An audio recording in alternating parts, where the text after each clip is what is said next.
Hi, I'll continue with paragraph 27 of the chapter on trills in Carl Philipp Emanuel Bach's Versuch über die wahre Art, das Klavier zu spielen. I'll just read what Bach said in paragraph 26. Wenn in Sprüngen, welche aufeinander folgen, Triller vorkommen, Figur 40, so findet der ordentliche allein statt. Und derjenige würde Unrecht tun, welcher, diesen Trillern eine besondere Schärfe zu geben, an diesem Orte entweder einen Triller von unten oder einen von oben machen wollte. Okay, so here's paragraph 27. Dieser zuletzt genannte ist mit seinem rechten Zeichen und seiner Ausführung bei Figur 41 abgebildet. Außer dem Klaviere pflegt er auch dann und wann so angedeutet zu werden, wie wir bei dem mit Stern markierten Exempel sehen. So here you can see figure 41 and the sign for the trill from above, and then written out its execution.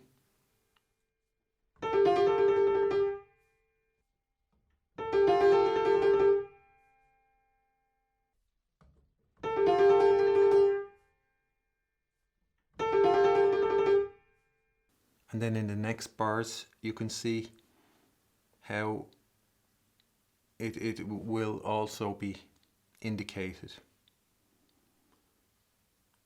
And one knows now that, you know, further than the time of Bach's father and Carl Philipp himself, it's probably rather indicated that way that we see in the second example.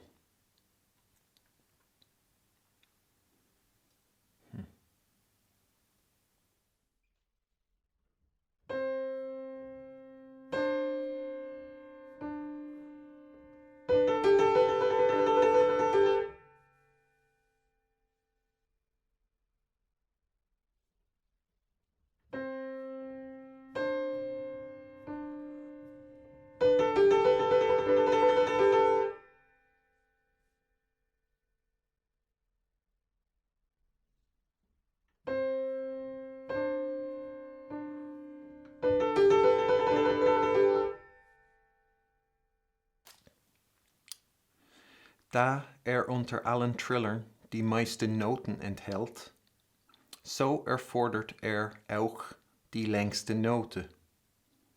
Daher würden sich die beiden schon angeführten Arten von Trillern bei der unter Figur 42 angeführten Kadenz besser schicken als dieser. Vor diesem wurde öfter gebraucht wie heutzutage.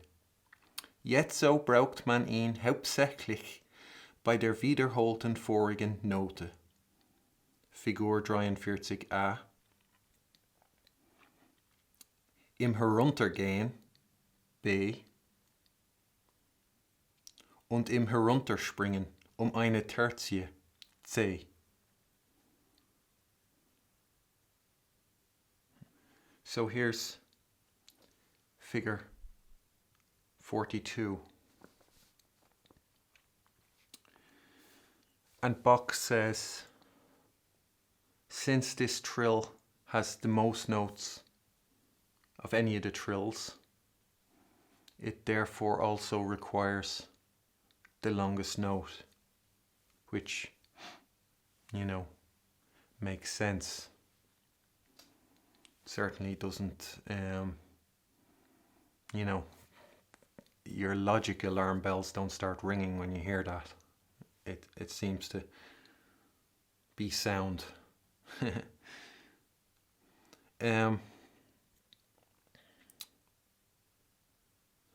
Yeah, and so he says here, in the example, in figure 42, you can see it's in Allegretto.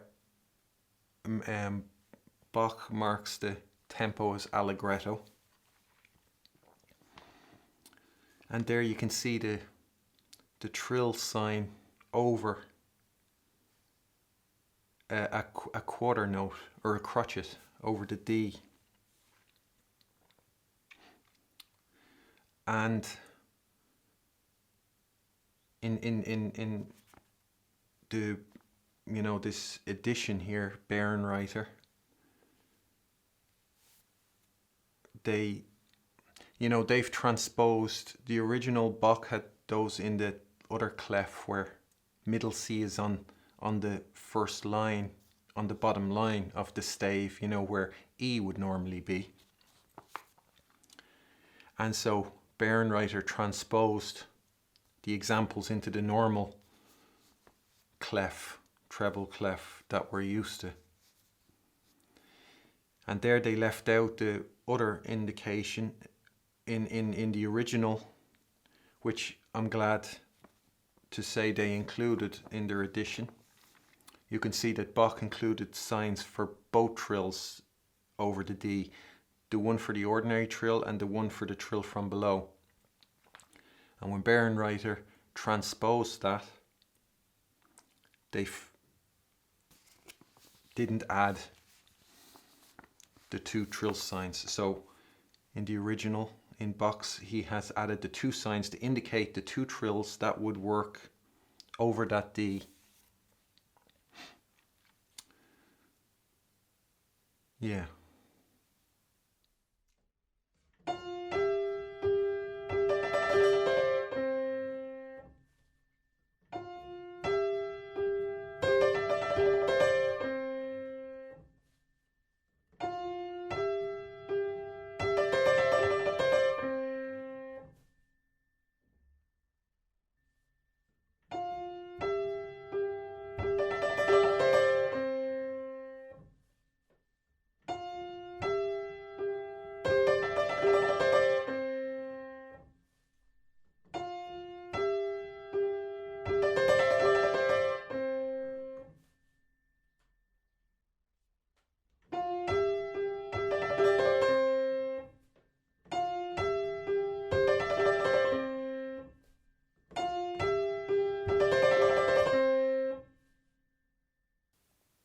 So Bach says, since the trill from above has the most notes and therefore requires the longest note of all the trills, a quarter note in Allegretto, or a crotchet in Allegretto, would be too short for a trill from above, and therefore the other two trills would suit that occasion better than the trill from above.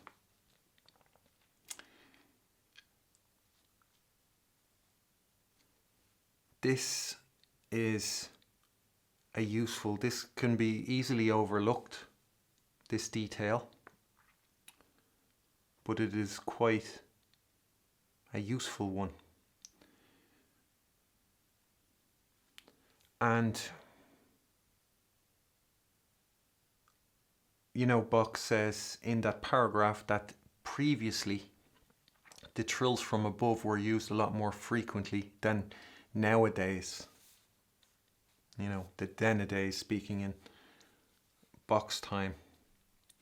And one could look at Bach's father's music and see that, it's, one could notice then, one will notice how frequent the trill from above is. And then one could think how rare the trill from above is in the Mozart of music, in the music of Mozart or of Beethoven or other composers. It definitely went out of fashion.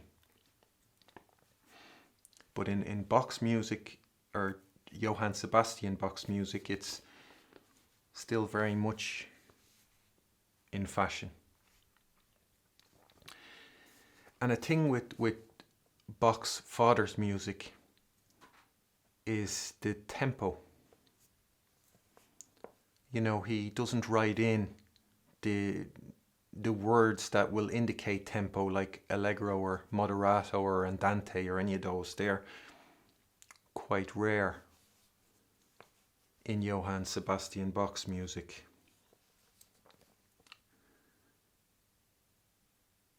So what Carl is doing here is he's providing a tool, a way of, he's giving us a chance to be able to determine the tempo of his father's music. I mean, with the use of the trill from above, one could consider the Goldberg variations. And there is the use of the trill from above in those. And to pick out an example, I could take the variation, the fifth variation in the Goldberg variations. And what we have in the second half of the fifth variation is Bach indicating, Johann Sebastian Bach indicating a trill from above over a quarter note or over a crotchet. And for that variation there is no tempo indication. And just as an example of how kind of, I don't know how to say it, like open to debate or what a mystery it is as to what tempo the pieces should be. I have a video of Glenn Gould where he plays the Goldberg variations, then he returned to them later in life. You know, there's that initial recording that kind of was his breakthrough, and then he returned to them later on. And he was saying in an interview on that video, he was talking and he was saying what kind of motivated him to return to the piece, since he rarely does such a thing. And he was saying about how the Goldberg variations, there's very little thematic unity in the variations, that they're, you know, each represents its own separate kind of perspective for taking the harmony or the scaffolding or whatever you'd call it of the aria and just creating each, you know, separate pieces that are not necessarily linked thematically. And what Glenn Gould thought was that he could kind of relate the tempos of each variation to the area, you know, and so like you kind of having it's each tempo is a subdivision of the initial tempo, or relates to the initial tempo in some way. And the idea that he could create a certain unity among all the variations in that way motivated him to return to the piece. And since he could do that, since he could explore that avenue, that shows that the knowledge of what the tempo should be of each of those pieces is quite open. People don't really know, because if they knew for definite, you know, if Bach had left indications like Allegro or Moderato or whatever on all of them, you wouldn't have that kind of, you know, space to play around with, however you say that. So it's an indication that the tempos aren't clear. And if you're looking for the right answer, every piece of evidence that you have that can point you in the right direction is good. And if you have come up with, if you feel like you have found the correct answer, there is a big chance that you will be, what you do or what you have discovered will be different than all of the roll of honor, than all of Lilliput professors. You'll be playing it different than they understand it, than how they understand it should be played. So you're gonna have to, they're gonna assume you don't know. As soon as they hear you do something different, they're gonna assume you obviously do not know as much as they do. So they're gonna fill you in on correct your ignorance. So they'll start telling you what the correct answer is. So you are gonna need to defend your interpretation or your, the decision you've arrived at. And this will be one element with which you can defend your decision. But more importantly, that's only a secondary benefit of being able to defend your decision. More importantly, you want to be able to defend your decision for yourself, because you will want the right answer. Because the right answer unlocks potential. It unlocks, the ease at which you can do things. It's like I've said in descriptions, or I've said repeatedly, it's like a piece in a jigsaw puzzle. When you have a wrong piece in the jigsaw puzzle, none of the pieces around it will fit. You'll be spending ages trying to find the piece that fits, and none of them do. And then eventually you realize, hold on, this piece doesn't belong here. And when you remove that piece and put the correct piece in, all of a sudden you'll find a surge in your progress when you're doing the jigsaw, because all of a sudden you'll have all these pieces that you've been accumulating in your attempts to kind of fit them in. All of a sudden they'll fit, and you'll make lots of progress all of a sudden when making the jigsaw, because you located the incorrect piece, removed it, and put the correct piece in its place. And finding the correct answer has the same effect, that not only will you correct that incident, all of a sudden what comes before and what comes after will start to fit, and it'll make more sense. So it spreads. It's like as throwing a stone in a pond. It'll have, it'll cause ripples.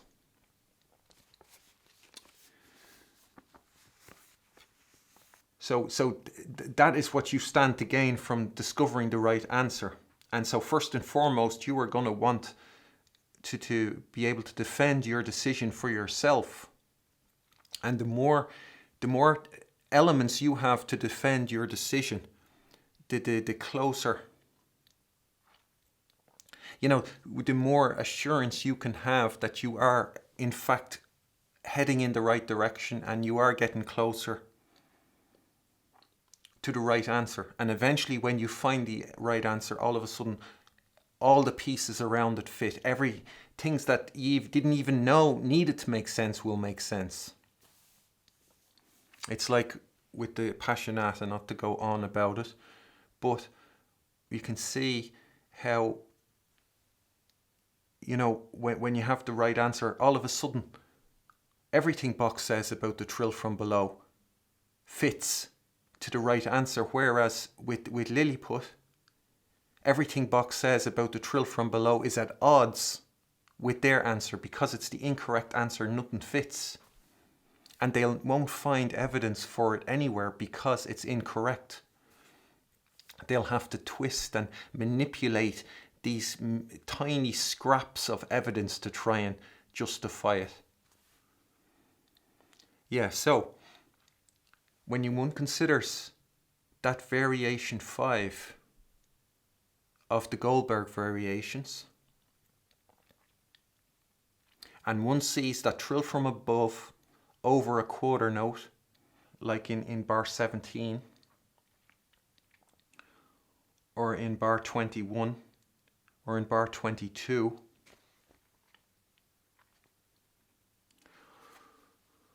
one could see, according to Carl Philipp, so Johann Sebastian Bach's son, what he is telling you there with that information is that this variation number 5 of the Goldberg variations, cannot exceed a tempo of Allegretto. Otherwise, were that meant to be Allegro or molto Allegro or whatever tempo it's being played at,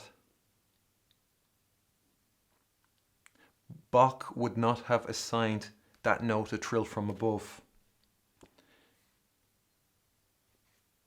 So, were you to choose a tempo that is less than Allegretto,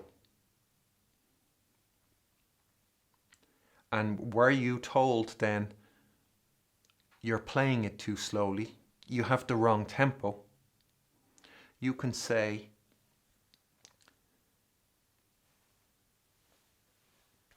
that about the trill from above, that since it has the most notes, it requires the longest notes, and a quarter note in Allegretto is a note that is not long enough to suit a trill from above.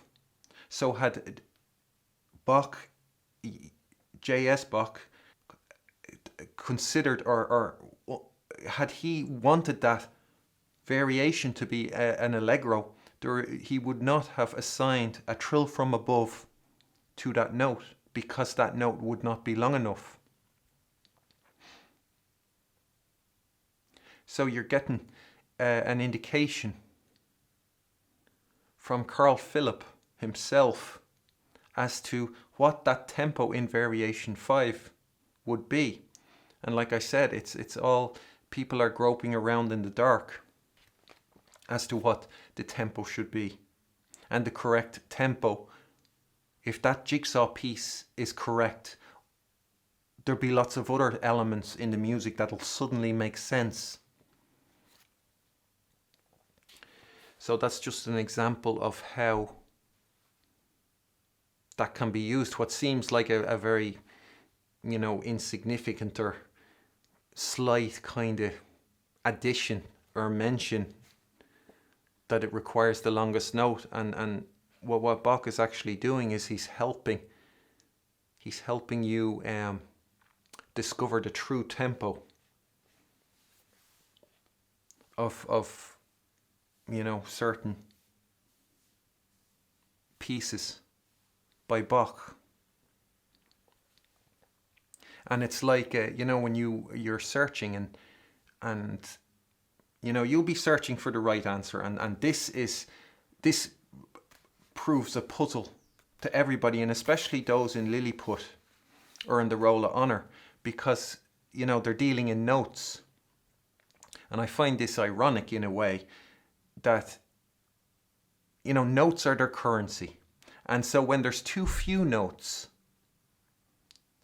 the Lilliput or the Roll of Honor, they don't know what to do with them. And that's why something like in Das Lebewohl Sonata, when there's too few notes, it falls flat. They have no idea what to do with it. And what they do is they try to play it in what they think is a singing way, so that you play it with a beautiful sound. You don't make any note mistakes, and you sort of try and get through it. But in reality, they haven't got a clue what they're doing. They're just trying to play one beautiful note after the other and get through it without drawing too much attention to it. And it's because they don't have enough currency with which to trade. There's too few notes. And I find it kind of ironic in a way that with the music of Johann Sebastian Bach, what you have is an abundance currency when you only deal in notes. You know, there's non-stop notes. It's like a perpetual motion of 16th notes or semiquavers throughout Bach's music. So you have, that's ironic, because then anybody, you know, the Roll of Honor, Lilliput, who deal only in notes, they have lots and lots of currency when it comes to Bach's music. And what happens then is they have too much currency. They don't know what to do with it. And it's like anybody who has great wealth, who has no grounding, they just start spending. The spending gets out of control because they don't really know what they want, or they don't know what's important, or, you know, so it just gets out of control. And that'll be the same as Bach's music. There's too much currency, too many notes for people, so they just run away with all the notes. And because Bach's music is so kind of free from error, it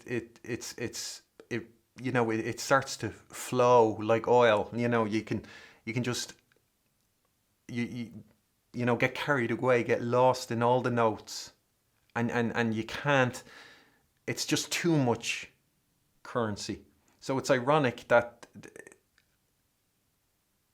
it's, you know, too little currency is bad for Lilliput, and too much currency is bad for them too. They basically, you know, they deal in notes, but they don't know how to handle notes. It's ironic. That's funny. Yeah, so when you're finding something, it's like when you're looking for something, and when somebody says you're getting warmer, you're getting colder, it's a big help to finding it. It doesn't take long once you get those hints of you're getting warmer or colder to actually find what it is you're looking for. So what Bach is doing here, with that, you can look at those trills from above in this variation, and you can think, okay, it requires the longest note of all the trills, and a quarter note in Allegretto is too short for a trill from above. So if Bach assigned a trill from above to those quarter notes in this variation, it means this variation cannot exceed a tempo of Allegretto. So what you are getting from that ornamentation is when you approach Allegretto, the tempo of Allegretto, those ornamentation, that ornament of the trill from above is telling you you're getting warmer. So it's helping you go in the right direction instead of, you know, going off the other way. You're getting warmer to the answer. And if you go off in the other way, how much is being lost? And I would wonder if, like, I don't want to listen to the Roll of Honor play this, because should I ever want to play it, to have what they do, the incorrect answer in my ears, it only makes it more difficult, because it's like they're there and I have to fight against them, and I shouldn't have to fight against them, because it's enough to get it right as it is, without having to fight the wrong answer in your ear or in your head. So I won't listen to them. But I would wonder, are they playing a trill from above in that variation if let's say they take it Allegro or Allegro molto or whatever it is, you know, like it's a chance to set the face in wonder but leave the soul with nothing to do. So unless they possess superhuman speed, which you know, I haven't heard really any of them possessing, I don't think they'd be able to play a trill from above over those notes. So I would imagine that perhaps they're playing just a regular trill and just beginning on the upper note, which what they anyway should be doing, but they don't know that. So they think when they start to trill on the upper note, they're doing something extraordinary. I don't know. Maybe they are playing a trill from above, and maybe it's just, you know, it just doesn't work. But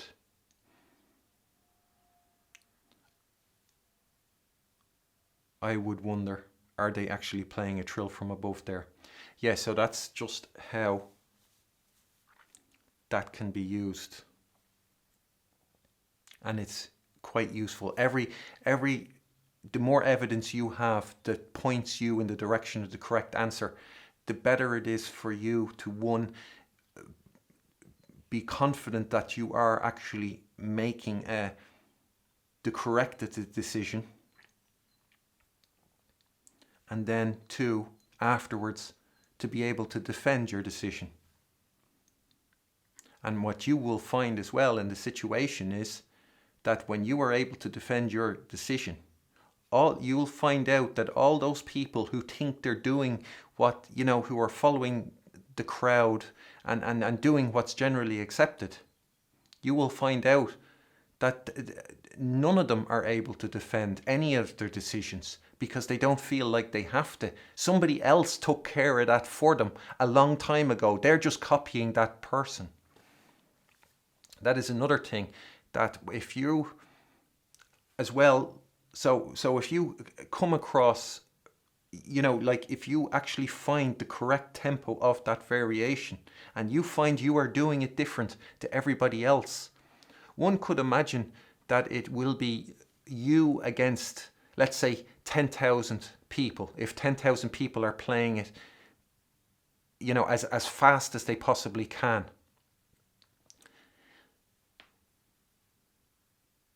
you will find that it's you against 10,000 people. But that is only on the surface. If you were to encounter all 10,000 of those people, you would find out that in reality, it's just your opinion against one other opinion. It's just you against one other person. And that 10,000 is a sort of an illusion or a distraction. Because what you have is one person and then 9,999 people copying that one person. So while on the surface it appears it's 1 against 10,000, in reality it's just 1 against one other one that all the others are copying.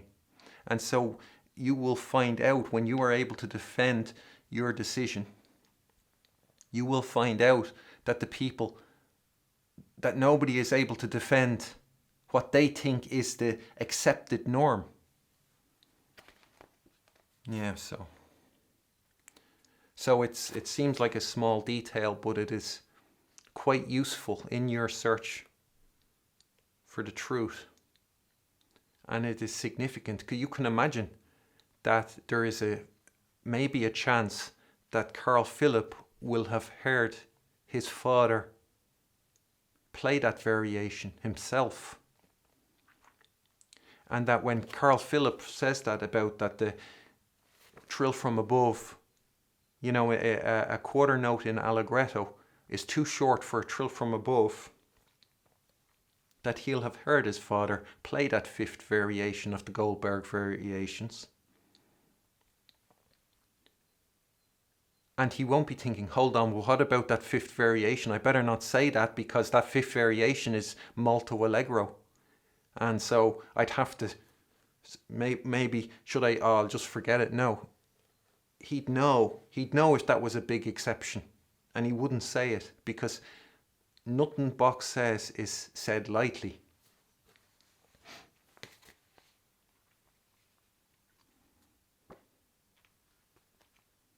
So you can know. So that's your source.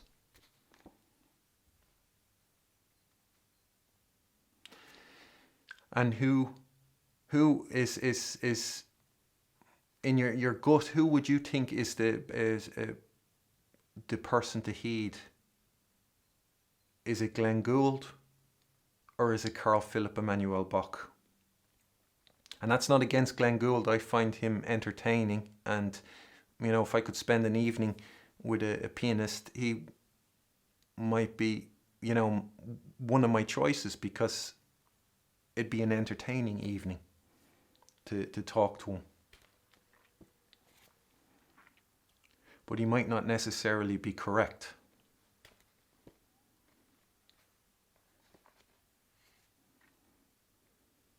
So if everybody's choosing the tempo based on what Glenn Gould presented, you might not be following the best, the most reliable source. And when you're confronted with somebody who can defend your decision, you might find that you have very little argument on your side. Yeah, so a lot of those details that seem kind of insignificant or are not very remarkable actually turn out to be very useful in your search for the correct interpretation.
Okay, so I'll leave it there for this video, and I'll pick up where I left off in the next. Thanks. Bye.